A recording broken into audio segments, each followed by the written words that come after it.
Hey everyone, I'm back again, and today I want to bring you guys a message that has been inspired by my morning, spending it with my amazing group coaching clients from all across the globe. And it was really super interesting to actually just share what's been going on in our different corners of the globe, and in particular, where like this whole concept around what's going on in our different countries with the coronavirus, right?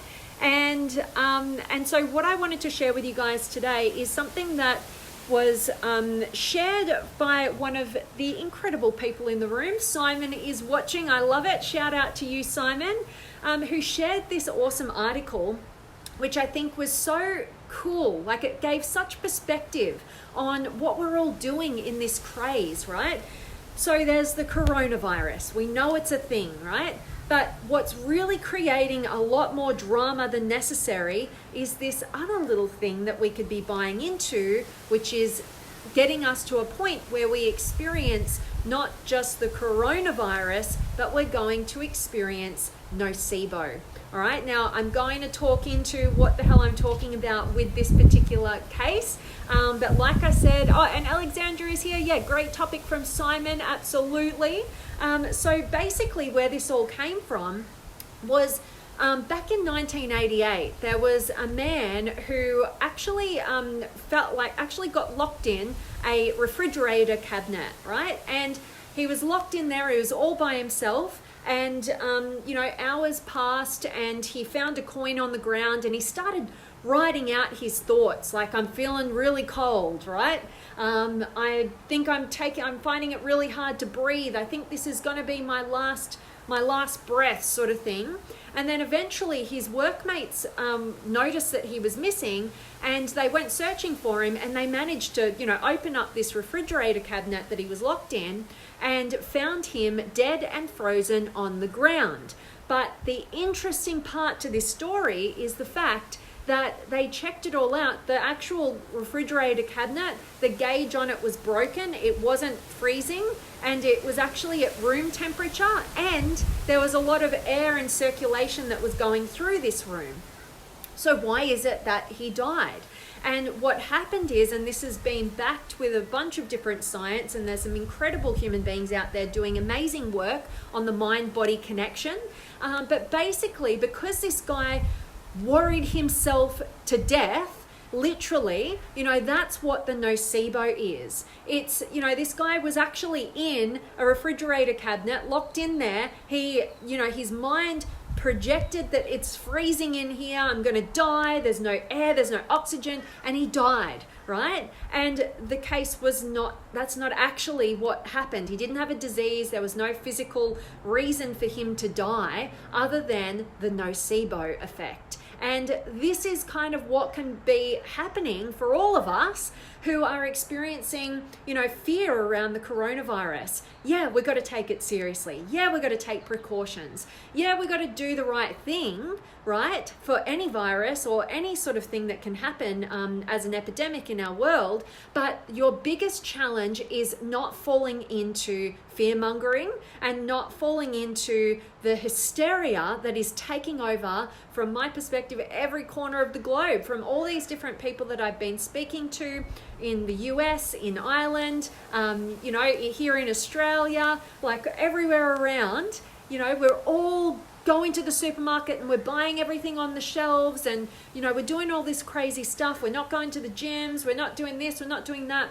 We're going into lockdown, and it's really actually crazy because you don't get that. Our mind-body connection is super strong, right? To the point where it can put us into death if we think ourselves there. So instead of, worrying ourselves sick, we want to convert that worry into wisdom, right? We want to do the right thing and be precautious, but we also, don't want to worry ourselves, because when you start thinking, it connects to an emotion, and that's all connected to your biology. And, one of the things that can happen is it triggers higher levels of cortisol, the stress hormone, to release into your body, making you more susceptible to different diseases and illnesses, right? So the best thing that you could be doing for yourself in this circumstance is to stop buying into the hype and the fear, to take a step back a little bit and know that you are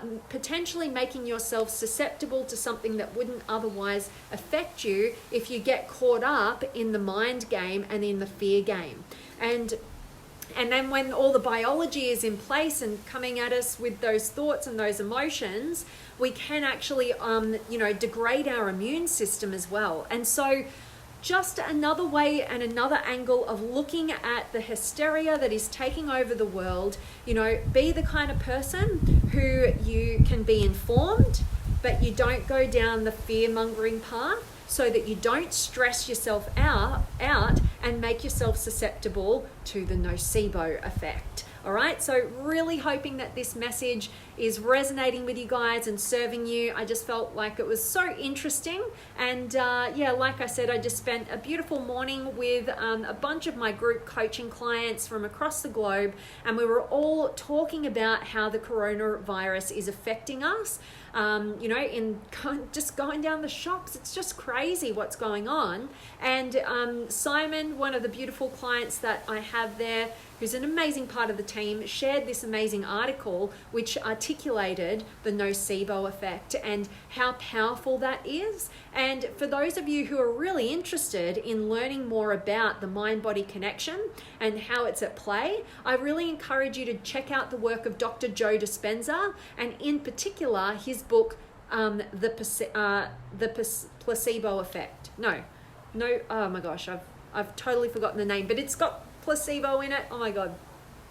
It is a really, really, really brilliant book, and do the meditations on that. And, I personally know that in my experience, when I was going down the path where I didn't know what I wanted to do with my life, and I chose a path just to choose one, and I was going down the path of becoming a lawyer, right? And as I was going further and further down that journey, it was getting more and more taxing on my physical body, to the actual point.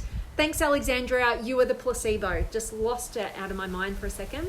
But getting to yourself, I got myself to the point where I was physically in the fetal position, not able to attend uni, not able to do anything. I made myself so sick with all the negative thoughts and emotions that I had toward the path that I was on.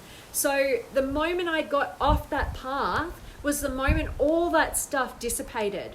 I've had very similar experiences with my body, showing up in certain ways, like having chronic neck pain to the point where I could barely stand up or do anything for a while, like for hours, and I had to lay down, I had to relax, I had to go see the chiro, the physio, do all this stuff. And the moment I left a relationship that was the wrong one, this is many years ago now, all that neck pain just went like that. So it's really interesting, the mind-body connection. And, those are examples of when we are not in alignment and we're not doing the right things. And you can utilize how strong that mind-body connection is as well when you believe that you could be sick, and you go down that path and you exaggerate it and you actually build it up within your body. So just know that your mind is a powerful, powerful tool that you can be using towards your health or towards your unhealth. So use it to your advantage. Stay informed, do the right things. Don't buy into the hysteria, because it's not going to end well when we go down that path. And I really hope that this has served you guys.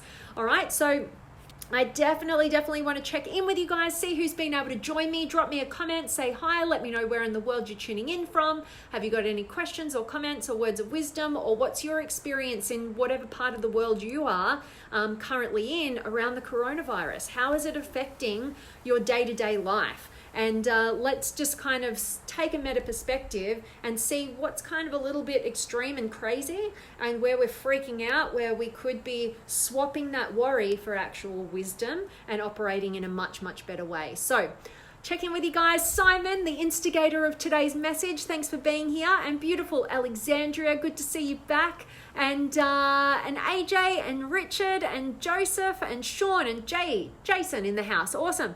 And Jose and Gael and Naeem. I'm doing really well, my friend. Hope you are as well. And Jerry's here as well. Hello.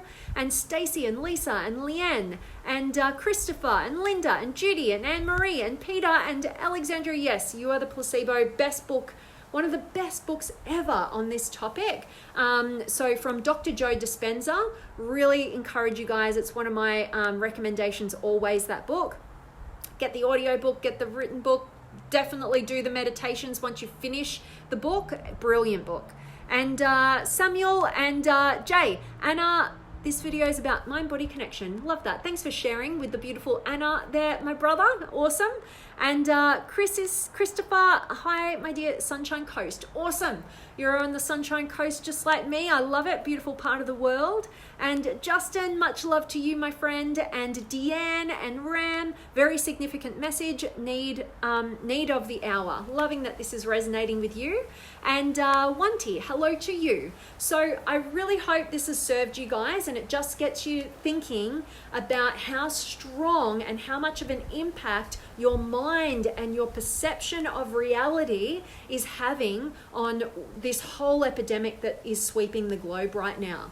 Okay, so just know that one thing, the one virus that's much, much worse than the coronavirus is the Nocebo virus, all right? When we get so caught up in our worrying that we end up creating the symptoms in our body, and we end up, creating more and more fear, and that's not going to end well, like we're already seeing how we're all operating from this really scarcity, fear-driven place when we could be swapping the worry for wisdom and actually doing something a lot more intelligent in this scenario, okay? So, and Danielle is here as well, and Wanti, thank you so much for your beautiful, kind words there. And Richard, I don't know, I'm in the middle of it all in New York City, and it's pretty bad. But this is the thing, right? Like, definitely the coronavirus, I'm not discounting the coronavirus, like it's a thing, right? That we have to take precautions around. And there's smart, intelligent things to prevent it from spreading any further. But don't make it any worse by over worrying about things, right? Do what you need to do wisely, stay informed, but don't create more than what's operating with your mind, because the mind has an incredible power over your body to create symptoms, to degrade your immune system, to spark up your cortisol, stress hormone levels, and make you more susceptible to illness. So just keep that in mind. It will be incredibly powerful. Awesome. Thanks for sharing, Richard. And Deanne, amen. Thank you. You're so welcome, beautiful. And Julie's here as well. And Wendy's here. Good to see you from Canada. Beautiful, beautiful, beautiful. So it's crazy stuff going on, but I hope this message has served you. And please do share it with anybody who you feel could get some value from it. And let's just bring down the fear notch a little bit so we can act much more intelligently and, swap this mentality of self-protection and getting everything and not caring and being compassionate and being considerate of everybody around us. Let's swap that for actually, taking precautions, but, not just taking everything that we can to self-protect and forget about the world around us and the people around us, and be much more intelligent about it by dropping the fear level and swapping it for wisdom. All right, awesome. And Wendy, thank you for your kind words, and I'm grateful that this message has hit you at a time where you need it. And Anil, brilliant advice. We're all worried, absolutely. Worrying doesn't serve you ever. Swap it for wisdom. Be informed, take precautions, do the right thing, and never forget how strong your mind's capacity is to shift and change your physical reality, okay? So thank you so much for your kind words there, Naeem. All right, so that is my message for you. As always, guys, I'm sending you all of my love, light, blessings, gratitude, energy, enthusiasm, everything extraordinary coming to you to wherever you are in the world today. I really do hope that it's beautiful, amazing, and extraordinary, that you're doing something super empowering, and today's message has definitely served you. Please spread it, and thank you so much to everybody who's been able to join me and contribute to today's conversation.